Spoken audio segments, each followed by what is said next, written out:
Ladies and gentlemen, welcome. As Denise said, we're honoured to have you here with us today with Sir Terry Leahy.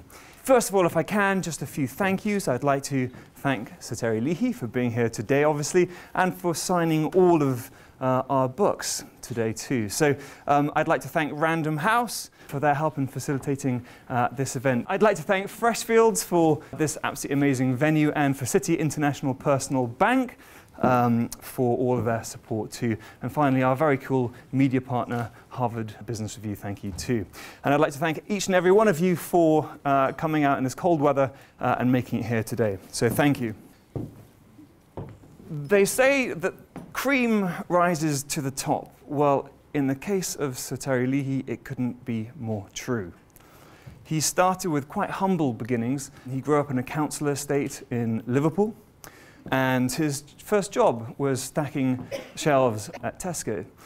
He then, after a short stint at the co-op, he went back to Tesco in 1979 in the marketing department. It was a very small marketing department then, and he worked his way up to become marketing director in 1992. That's when he started working his magic in the depth of the recession, and by 1997 he became the CEO of Tesco. At the time that he became the CEO, Tesco had just overtaken Marks & Spencer's and Sainsbury, partially because of his magic that he was pulling off in the marketing department, but it was massively underestimated by the competitors. Underestimating Tesco with Sir Terry Leahy in charge was a big mistake. When he stepped down from the CEO of Tesco in February of 2011, Tesco had over 300,000 employees. It was the biggest private sector employer here in the UK. It was the biggest retailer here in the UK. Tesco.com was the world's biggest food business. It was valued at 35 billion, and it had profits of 3.4 billion. So not bad. So not bad, in fact, that he was knighted for his services in 2002, and he's won hundreds of business accolades, including 5 years in a row with Management Today. He was voted Manager of the Year up until 2010. They couldn't vote for him in 2011 because he'd already stepped down. So please, ladies and gentlemen, join me in giving a massive round of applause and a massive welcome to the former CEO of Tesco, Sir Terry Leahy.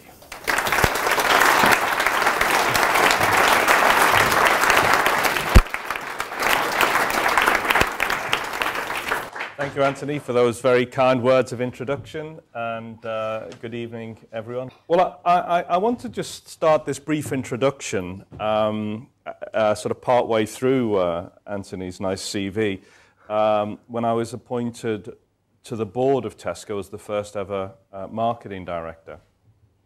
And at that time, the world's most profitable retailer was Marks & Spencer. They were overtaken by Walmart a year or two later. And the world's most profitable food retailer was Sainsbury. These were real icons, not just of retailing, but of British business. And they were fine businesses, and really, somebody in the trade, they look pretty unassailable.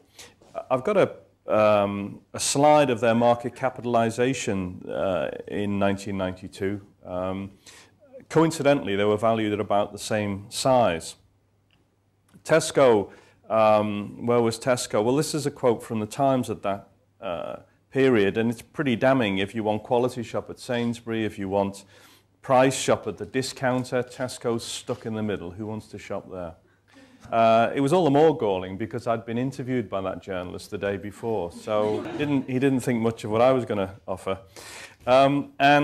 This was the market value of Tesco, and we were about a third of the value of Sainsbury or Marks. And you will know in business that with common economics, it's very rare that a distant number 2 or 3 makes a dent on a strong leading brand.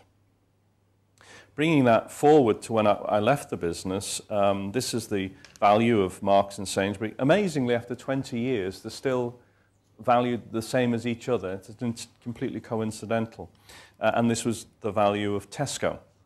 And so in the same industry with similar economics, Tesco had grown 10 times faster than 2 fine businesses, Marks and Sainsbury.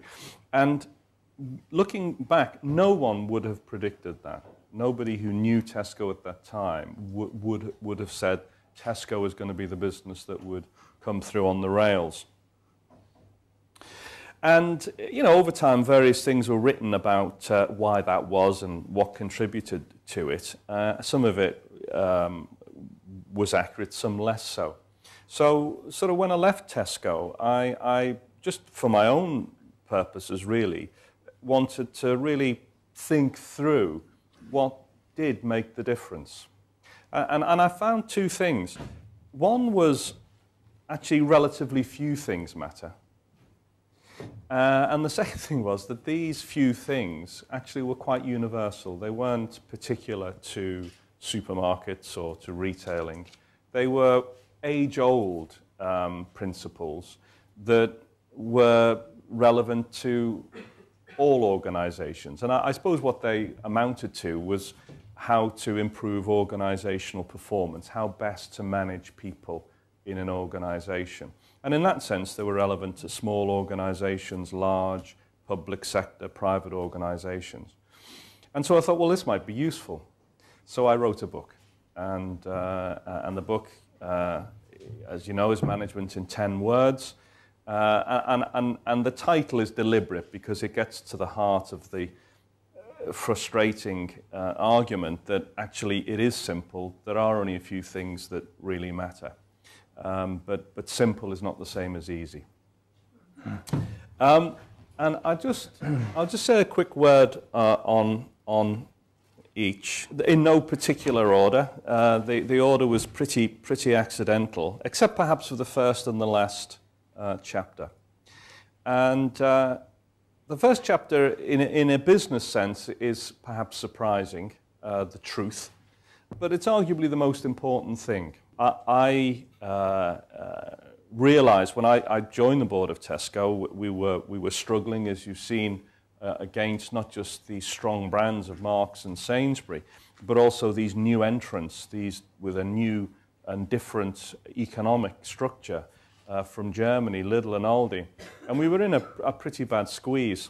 Actually, the day I was appointed to the board, I was called to the CEO's office, and I actually thought I was going to get fired. There was that much pressure on the business, but I was promoted instead. I really struggled in that job to know what the problem was. And it occurred to me, it is hard for organizations actually to get an accurate sense of the environment they're in. It's very hard for an individual to see themselves as others see them. But when you come together in large groups or organizations of thousands, it's really difficult.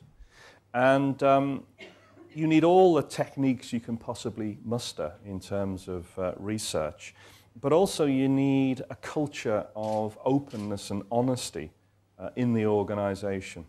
And so I talk a little bit about that. I actually found that the way through for me was our customers. I found those people were pretty straightforward with Tesco, and they were prepared to tell us exactly what we were doing wrong. And they actually, if you listen, they're prepared to remind you what you did well, which matters for organizations when they lose their way. You often need to be reassured about what got you this far. And if you kept listening, they'd actually tell you what they needed you to change in order to do the right thing again. And it was such a profound effect for me. You know, CEOs always worry about where the growth is going to come from. From that day, I never had to worry where the growth was going to come from. And we grew from 7 billion to 70 billion in a slow growth industry. Because I just said, I'm going to stay as close to customers as I possibly can. And where they go, I'll be with them. And that's going to be my business.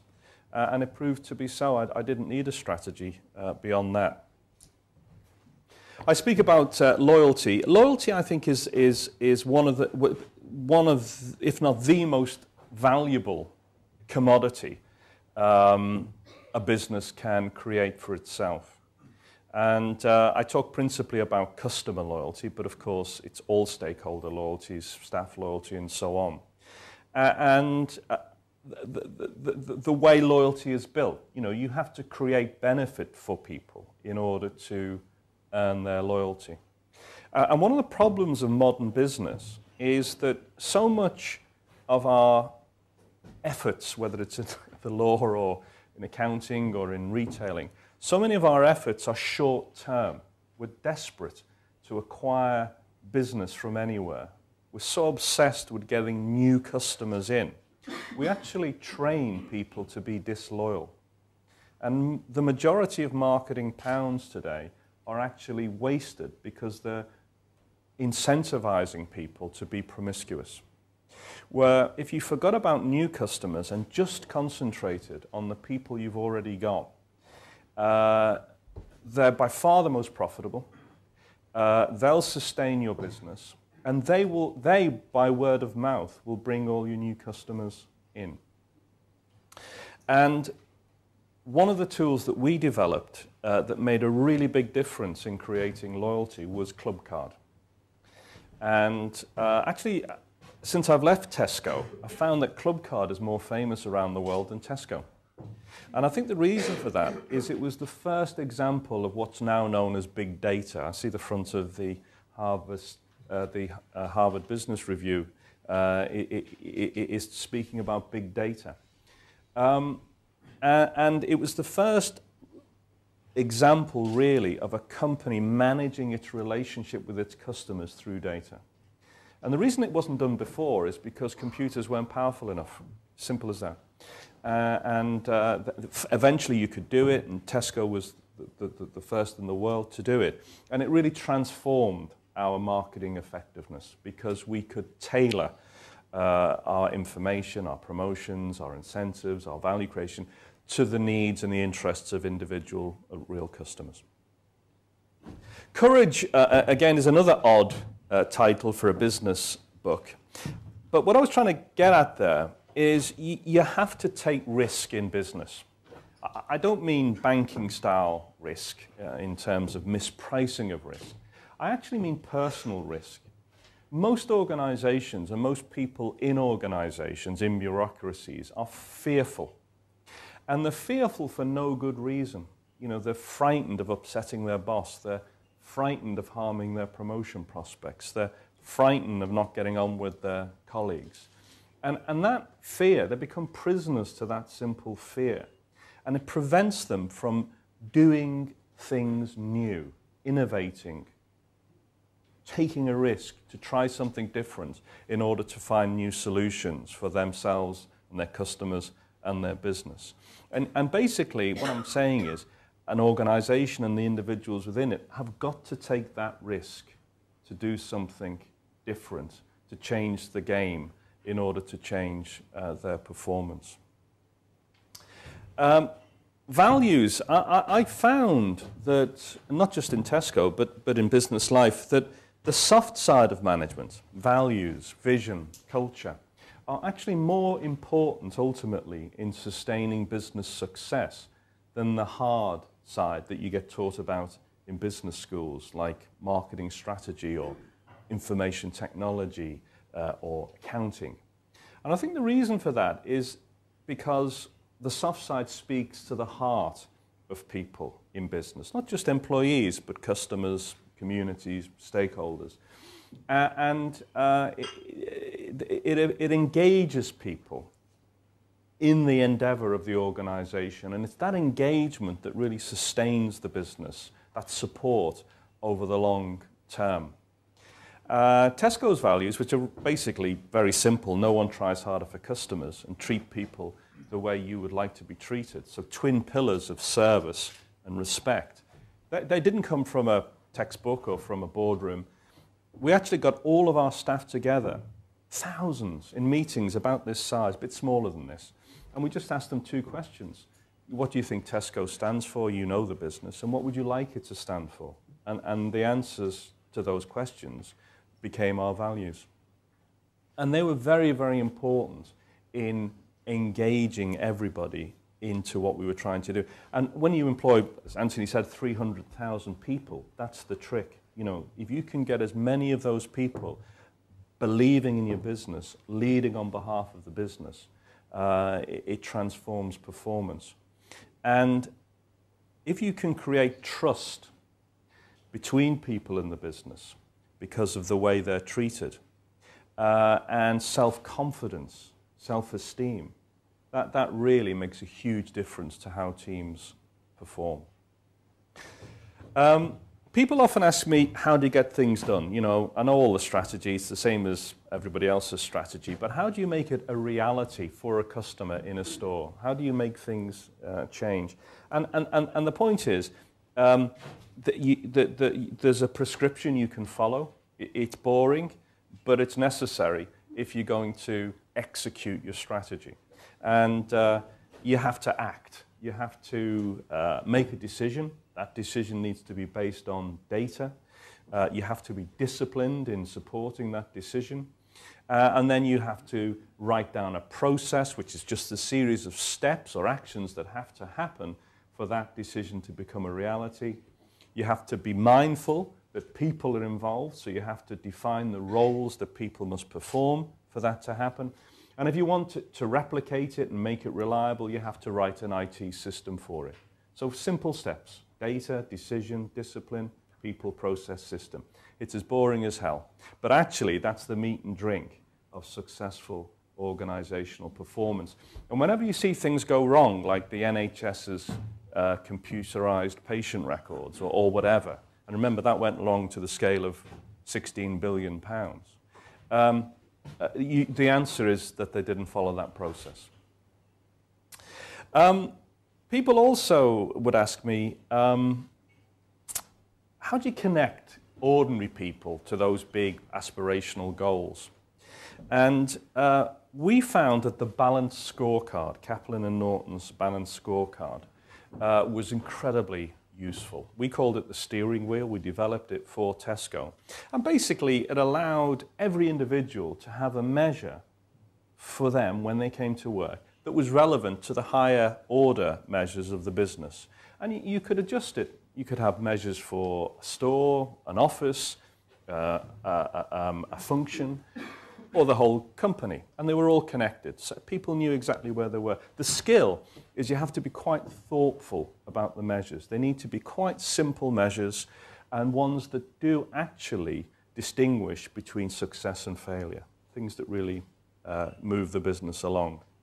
And then I talk a little bit about some other things that work in business, about simple. You know, life's more and more complicated. Tesco went from a food supermarket in the UK to be a retailer of goods online, offline, in many formats, from hypermarkets to little express stores in many countries around the world. So it got very much more complicated. And the only way to navigate through that complexity is by consciously developing a culture of simplicity. And we actually brought journalists into our business to teach us how to communicate in a clear and simple way.